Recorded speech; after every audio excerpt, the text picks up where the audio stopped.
I see. Thank you. Well, that's interesting. Thank you. The main thing is that, this is, like I say, science, not seance. And so as more research, databasing, and work is being done on a very logical level, we are overcoming some of the limitations. Of course, the thing is that psychic functioning has been around for centuries, and I'm not sure that we haven't reached the limits on it. But like I say, we need to mentally keep separate here the terms remote viewing, which is psychic functioning, and the science of controlled remote viewing. I'm not sure that the psychic functioning has done anything to continue its growth. So I hope that answered the question. It answered everything that I would have wondered. Okay. I don't know if it answered Marishka's question. Anyway, the next question is from Peace for Gaia. Mm-hmm. And it's, if anyone can be trained to do remote viewing, regardless of psychic abilities, do you think it is possible that similar abilities might manifest in the general population without any formal training? And if so, could that help to bring us all to a new level of awareness, more connected, less susceptible to manipulation? That's sort of two questions there. If anyone can be trained to do remote viewing regardless of psychic abilities, the controlled remote viewing doesn't make you psychic. It simply lets you bring out the psychic ability that you have at the subconscious level. I don't think there's ever been a real test that would score one person's psychic ability against another.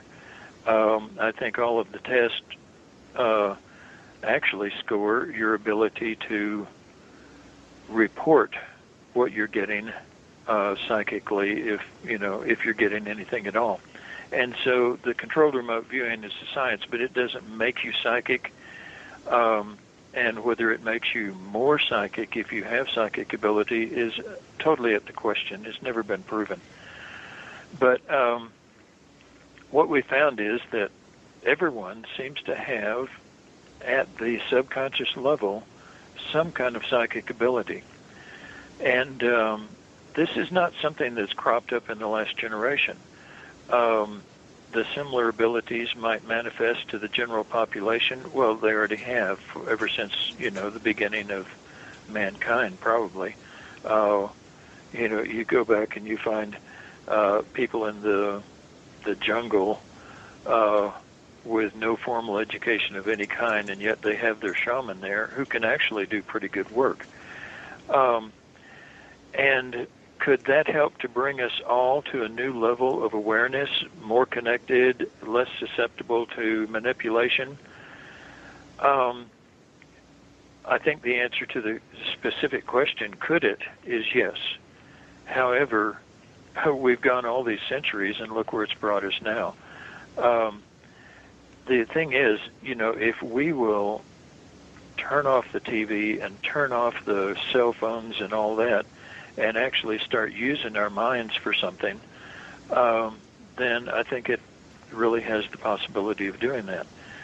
We haven't, as a race, been doing that for a long time. And, our great-great-grandparents depended a lot on psychic ability.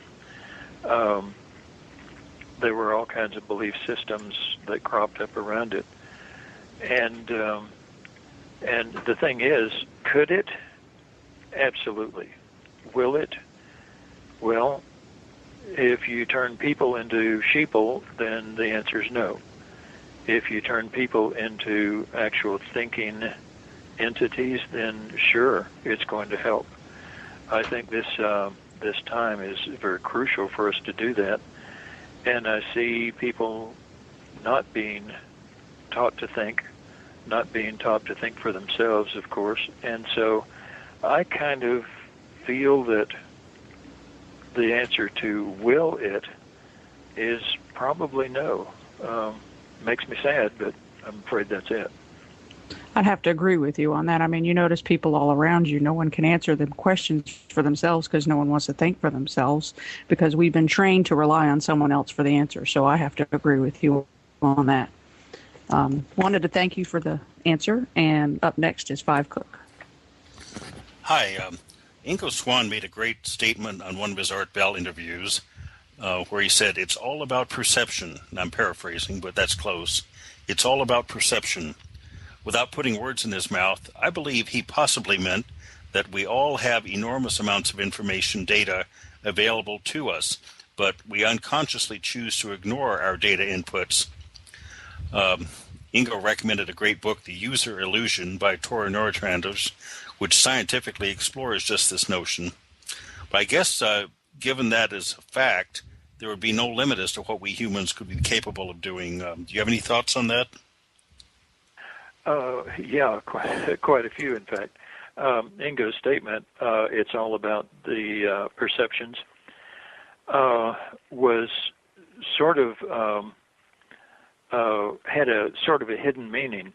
The perceptions of a single viewer, controlled remote viewer, are, of course, colored by the experiences that person has had, by the mental, religious, and moral feelings that person has and all that. And when Ingo says it's all about the perceptions, basically what he meant was that the subconscious has access to this information, and yet quite a bit depends on how the viewer perceives it. One viewer can look at a site and see only the negative. Another viewer can see only the positive. Another one can see the possibilities, and so on. And so this is one of the limitations of remote viewing, getting back to the earlier question, is that the perceptions of the viewer are going to color the information that comes through. The question as to whether we consciously or unconsciously choose to ignore the data inputs, this is a very real situation, and one of the things that training a person in controlled remote viewing does, it teaches them to, kind of like where your father thumped you on the head and said, "Hey, pay attention," and the training in controlled remote viewing sort of does the same. It says, okay, here's this information. It's coming through to you. Don't interpret. Don't, just get an impression, write it down, move on to the next impression, and let your subconscious be in charge of what's going on here. As long as your conscious mind tries to make sense out of it or to interpret it or to expound on it, then you're not going to do well as a remote viewer. If you just, we continually say that a controlled remote viewer has to be the village idiot to whom the lawyer, the doctor, and the mayor and everybody else comes for advice, because he's the only one who's going to tell it like it is. And so much of the training in controlled remote viewing is training you to stop doing what you've been doing all along, and that is ignoring the information or interpreting it or going by your moral perceptions or something like that.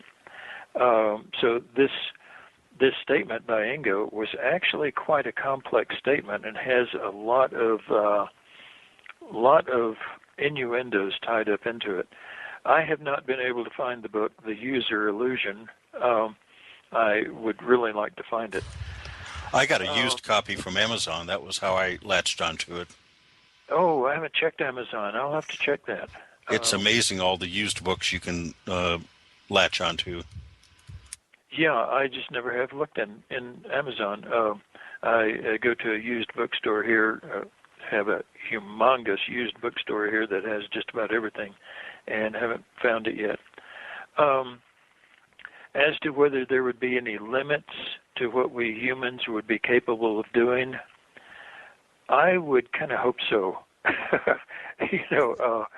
I don't want everybody knowing my business, and the mafia sure doesn't want anybody knowing their business. Politicians want to keep their secrets. If everyone had knowledge, had access to all knowledge, society as we know it would be a thing of the past. For one thing, people ask me what I see as the future of remote viewing, controlled remote viewing, and I see it getting better and better and better as we research and database and all.